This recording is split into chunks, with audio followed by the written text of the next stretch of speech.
Get right before God. Get right with Jesus Christ. You don't want to be a part of the wrath of God. You don't. You don't want to be a part of the wrath of God. And that's going to come on so many people, you guys. If you're found lacking, if you're found wanting, or whatever the case is, and if the wrath of God comes, you're going to be a part. You're going to be a part of that wrath. You don't want to be a part of the wrath of God. God tells you to get right with Him. He's telling you for a reason, you guys. He's not playing games. I don't understand where people's minds are at. There are people that will tell you they believe they're following Christ, and they're not at all. Okay, they're not following Christ. Guys, I get tempted. Yes, I get tempted to do things. I get tempted in my faith. I get tempted to do a lot of stuff, you guys. So I'm careful what I say. I'm not on here telling you guys something that I'm not doing or that I'm not practicing myself. How can I stand here and tell you guys to this and that, get right with God, and I'm busy going behind everyone's back, watching pornography, masturbating? Like, I know it's hard, you guys. That's what I'm trying to tell you. I'm a human being. I'm not a phony person talking like, oh, everything is okay, you guys. I know that I'm not right. I know that I need God. I know that personally. I'm not stupid. I need God just like you guys need God, you guys. And what I'm trying to say is, we have to fight. We have to fight. You know what I'm saying? No, for real. And that's the truth. We just gotta fight.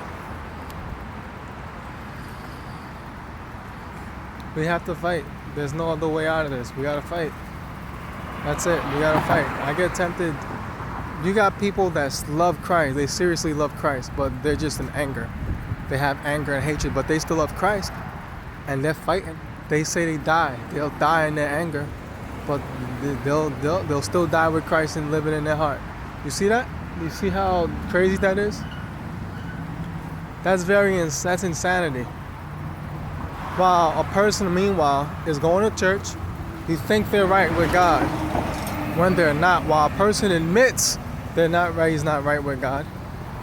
He admits that he loves Christ, and he knows he's may go to hell, but he loves Christ. Think about that person that takes Christ that seriously from a person that's living holy, going to church, and all these things, and still living in sin, living worldly and carnal. For real. I take the person anytime that says, yo, I love Christ, yo. I love Christ. I just can't take this world. I love Christ. I love Him. I hate what I do, but I still love Christ. And they still read the Bible. They still pray, despite what they do. And they don't like what they do. They don't like who they are. And they still love Christ. That's just reality here. That's how serious we gotta be. If when someone tells you they love, yo, I can't help what I do, and they're not saying it like the blood of Christ is not enough. No, they don't mean to do it. Do you realize what kind of an insane asylum of a society we're living in today? We're living in a society, you guys, where sin is more worse than it was 100 years ago or 50 years ago. Sin is way far worse than the 70s sin. Sin is worse. It's worse. Okay? It's extremely, extremely bad. Okay? Sin is not. You're living in a time now, 21st century, whereas because when you open up portals and doorways, when you say we're gonna do this, we're gonna legalize this, do you not know that you open up portals and you open up gateways when you want to be foolish? This is why it's in the atmosphere. You can feel it. You can't. You feel like, I can't. Why is it I go outside, I don't feel right, I feel funny? Right. You have to pray before God that before you go outside, the atmosphere is changed. Like, God, change the atmosphere of my life. Change the entire atmosphere. Cancel whatever spirits that are around you and in the atmosphere, and God will do that. That's what you have to do. These are basically keys I'm giving you. I'm giving you keys. Right? So how is it I'm renouncing and I'm still living in sin? Because you're renouncing, you're doing all these things, but you're not doing it every day.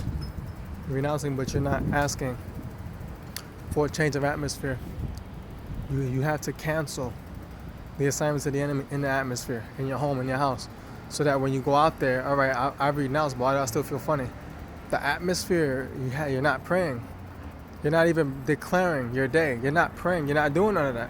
I'm not saying you won't be tempted, but if you do that, you have a better chance. And depends on what you're eating too. You can renounce the atmosphere. You can do all these things, renounce whatever you're renouncing, the atmosphere, but watch what you're eating as well. You can renounce and have the atmosphere could be different because you prayed before you went out there into the atmosphere of this world, the power and the prince of the air, right? But then you could eat something that can arouse your sexual desires. That can just arouse you to drink, fornicate, to do all these kind of crazy things. You like crazy things, and you don't even know. You see, when you try to tell people these things, like you're not realizing. Like, I used to sin and I was confused. I didn't know it was food you're putting. We don't even know what we're eating today, you guys. My suggestion to you would be pray over everything that you eat. You guys, tempted right now. All right? But guess what? I fight. You fight, and you know it's wrong. I know it's wrong. You got to install that into yourself. That say this to yourself. I know that this is wrong. And I'm going. You don't know. You don't know when God's taking you home, you guys, or you wake up in hell. You don't know. We gotta have this mindset. Not being paranoid. I'm talking about just have that mindset every night. You have to have the mindset before you go to sleep, and when you wake up, pray before you go out. You don't know. One little misfit, one little thing can lead you away from the kingdom of heaven. You don't know. Curse word, anger. You don't know. Like, I don't know. The Lord could call me out of here in 2 weeks. I don't know. The Lord could call me out in 2 weeks.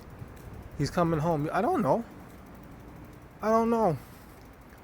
But I do know. This is why I'm saying, you gotta install that into your brain. Have this attitude, this mindset. Lord, I can't do this if you don't help me during my day. I cannot do this. And it's understandable. Christ Jesus, who's 2,000 years ago, He knows exactly what's going on, you guys.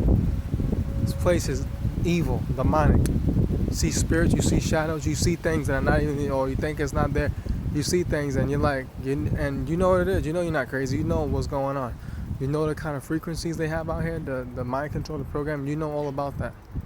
I'm not going to get into that. What I'm saying, I'm talking about spiritually seeing things, demons, and they're walking this planet. This place is out of control. It's out of control.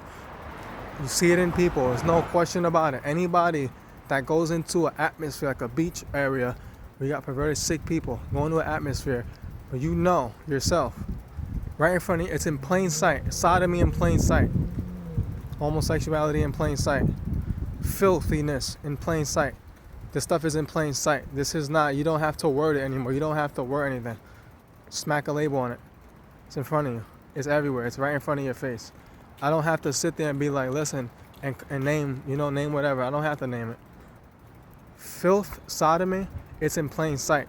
It's in your face. Anyone that takes their child into an atmosphere like that, they're sick people, period. If you don't take a child, and you got billions of people, they do it every day. This society is destroyed. It's already destroyed. It's only a matter of time. You see it in people's faces out here. You see it in people. You see the evil in people's faces. They don't care anymore. People don't care, you guys. For the people that are laughing, that are just sitting there laughing like it's funny, there's nothing funny, you guys. There's nothing funny about this. It's not funny. It's not funny.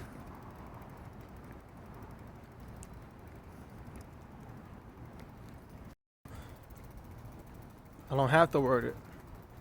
You know what I'm saying? I don't have to word anything.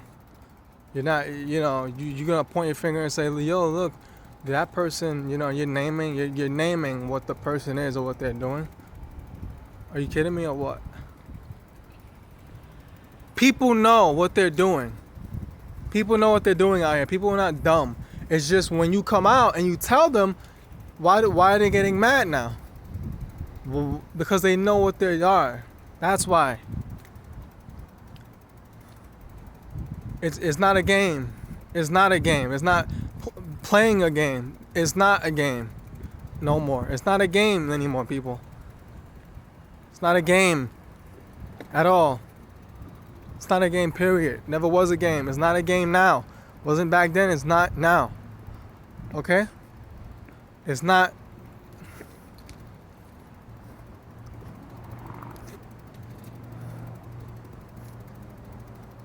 Say to yourself, what happened? I thought this, whatever, so-called pandemic would have had woken people up.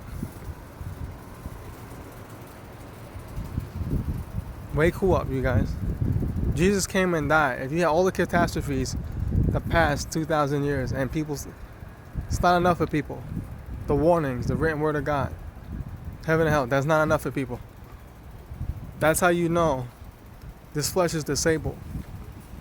It's a spiritual disability people have. It's a spiritual disability. That's how you know. When nothing's enough for people. Nothing's enough for people. They want to keep on and on and on. God's trying to wake people up. He's doing every day. He's trying to show people through what's happening. Wake up, and people still don't want to wake up, you guys. That every little detail, something like that, something small like that should show you, wow, like this is where people's heads are at. The littlest thing should show you how bad it is, and it's gonna get worse. People already don't care. It's gonna get worse and worse and worse and worse and worse. Lord knows how many years we have before He comes.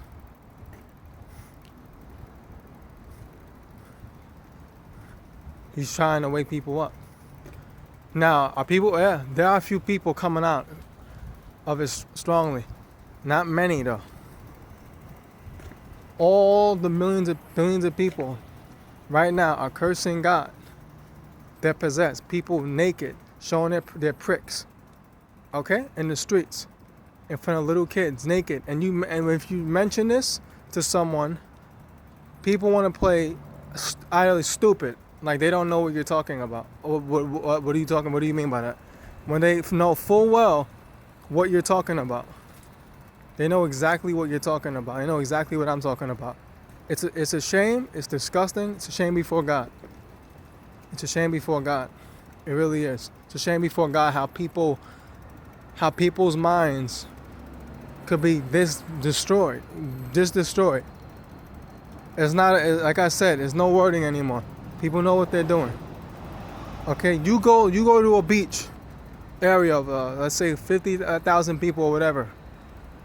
And they're doing all kinds of wickedness, okay? I'm talking about wickedness, okay? Beyond words, all right? And you go in there and you start preaching the gospel of Jesus Christ. You start calling people out. You start to listen, get right with God right now. Get right with Him. Stop what you're doing. This is not right. What you're doing. You see how fast people start flipping out. They start blowing up on you. It has nothing to do with you disturbing the peace. It's because you're bringing them out of their comfort zone. They're not comfortable now. Jesus makes people uncomfortable. The truth exposes people, you guys. Exposes people's demons. Exposes people's devils in them. Okay? You go in there and you tell them about Christ. People will make a false report. They'll call the cops. They'll lie and say you said something that you never even said, just to have you arrested, locked up, taken away. Okay? Because they don't want to be bothered. They want to remain in their pleasure.